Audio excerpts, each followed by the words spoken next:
Chapter 38. Then Yahweh answered Job out of the whirlwind, Who is this who darkens counsel by words without knowledge? Raise yourself like a man, for I will question you, then you answer me. Where were you when I laid the foundations of the earth? Declare, if you have understanding. Who determined its measures, if you know? Or who stretched the line on it? Where were its foundations fastened on? Or who laid its cornerstone? When the morning stars sang together, and all the sons of God shouted for joy?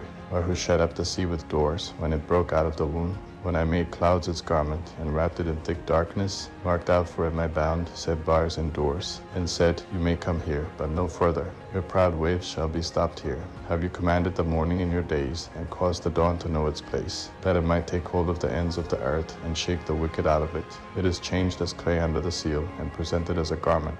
From the wicked their light is withheld. The high arm is broken. Have you entered into the springs of the sea? Or have you walked in the recesses of the deep?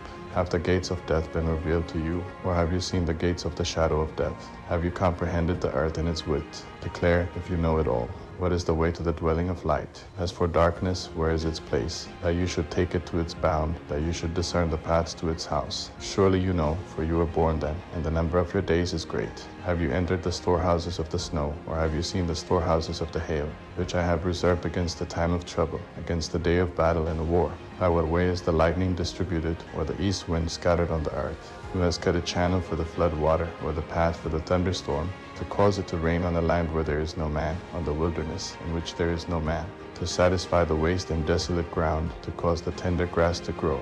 Does the rain have a father, or who fathers the drops of dew? Whose womb did the ice come out of?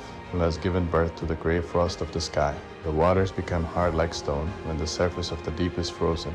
Can you bind the cluster of the Pleiades, or loosen the cords of Orion? Can you lead the constellations out in their season? Or can you guide the bear with her cubs? Do you know the laws of the heavens? Can you establish its dominion over the earth? Can you lift up your voice to the clouds, that abundance of waters may cover you? Can you send out lightnings, that they may go? Do they report to you, Here we are? Who has put wisdom in the inward parts? Or who has given understanding to the mind? Who can count the clouds by wisdom? Or who can pour out the containers of the sky? When the dust runs into a mass, and the clods of earth stick together, can you hunt the prey for the lioness, or satisfy the appetite of the young lions, when they crouch in their dens, and lie in wait in the thicket? Who provides for the raven his prey, when his young ones cry to God, and wander for lack of food?